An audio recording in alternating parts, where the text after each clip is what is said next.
Well, the last little spot truck just wouldn't pull it up too much of a hill. We took my truck. I included a picture of Dave driving the truck. Of course, load down with tools because you have to. Got a big grave digging bucket heel. That'll be coming handy for the first 2 jobs I have for this thing. Got my straps. Of course, we pulled it right there. And this is chained up. These chains I felt some tension, but it was alright. That looks factory to me. Just saying.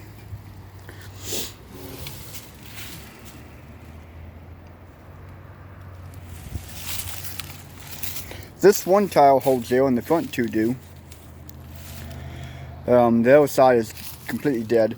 These tiles really ain't bad. There's some big cracks in them, but they don't look bad.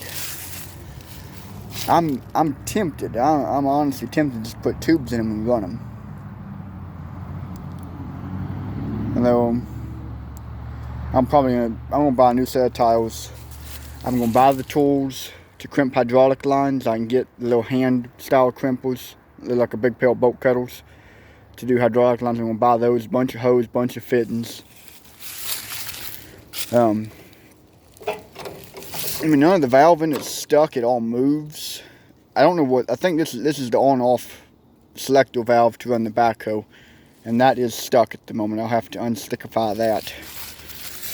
We could not get it to crank today. I got a new battery in it, which I will unplug so it doesn't go dead. Would not crank due to no spark, and I just assume that's the shoddy-ass wiring everywhere on this machine.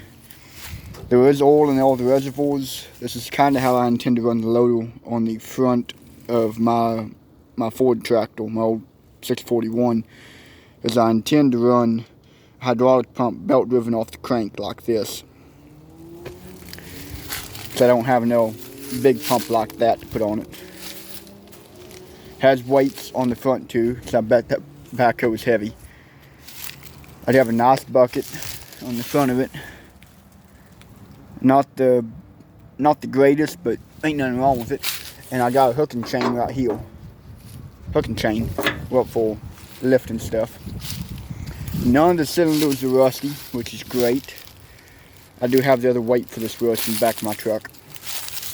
Oh, this explains the noises I was hearing. I guess I was dragging the rim the whole way, dragging it back. That's going to need some hammering, but I'm okay with that. And even if I got to buy a new rim, ain't in the world. This had a tube in it.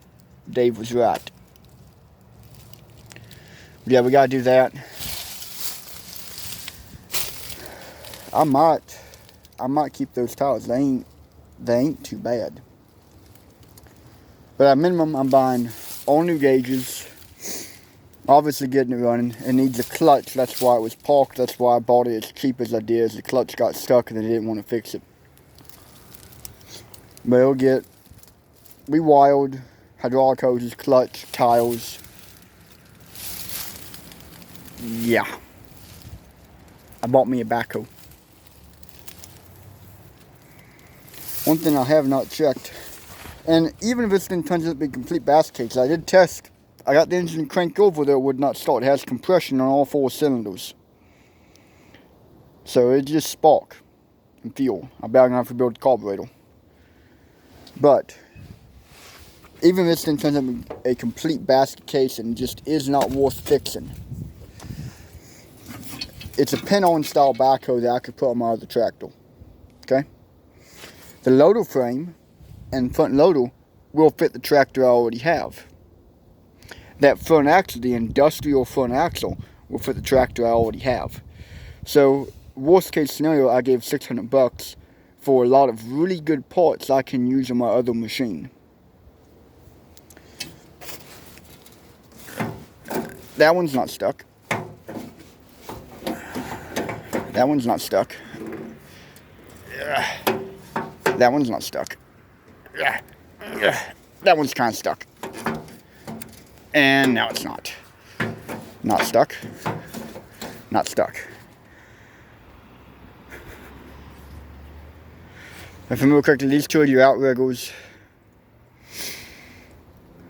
Swing, up, down, and then the second in, out, then bucket, if I remember correctly. I could be completely and utterly wrong. It's been a long time since I used one of these.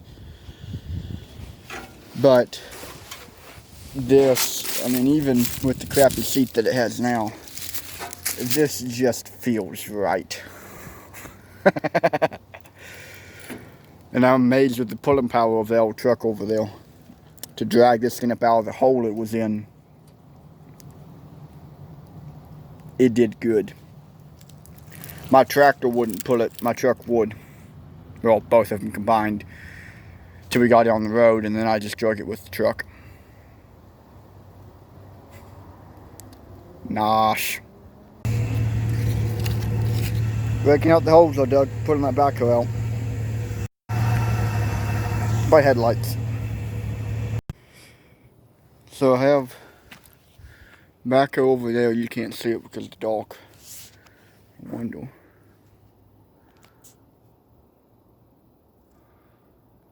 You can kinda sort of see it. And right here, I found my lid. So I was running the tractor back and forth, hauling little stuff and that kind of deal last night. And I had the ammo can open so I can keep my beer in there. And it's easy and accessible and all that kind of stuff. Well, tonight I noticed the ammo can lid was missing. So I went walking around and there it was. Walked about a mile down, well, half a mile down the road to where I bought the backhoe back in there and back, looking for it. And as it turns out, it's right there in my front yard.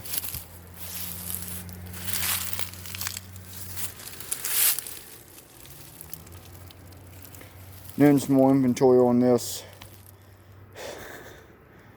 It's gonna be a lot of work. And something I did not notice there or not. All of this has been torn apart and welded back together a few times before I looked at it. Which is to be expected. The Fords were not built as heavy as a Case or a John Deere or International. If they, yeah, International made one. I don't know if Caterpillar made one at the time. But compared to every other brand out there, the Ford tractors and equipment are light. They are a light duty machine. They're a good machine and they're cheap. And 60 something years later, it's still stupid easy and cheap to get parts for it. They're a good machine. But compared to other equipment available, they are not nearly as heavy and as well built. You know, I have a Ford 641 tractor I bush hog with and I mainly use it with a gen pole to move stuff around my shop. It's a great tractor. A Massey Ferguson, an equivalent Massey Ferguson or International or John Deere, is 10 times the machine the Ford is. The Ford's great, and for the price you can't beat it. But it's not a very heavy machine. It's well built, but it's not heavy. They easily have enough power to tear themselves apart. Whereas a John Deere or Massey Ferguson, they're built heavy enough it doesn't have enough power to hold itself, if that makes any sense. And the backhoes and skid loaders and everything else Ford used to make are the same way. Good machine, but not real industrial machine.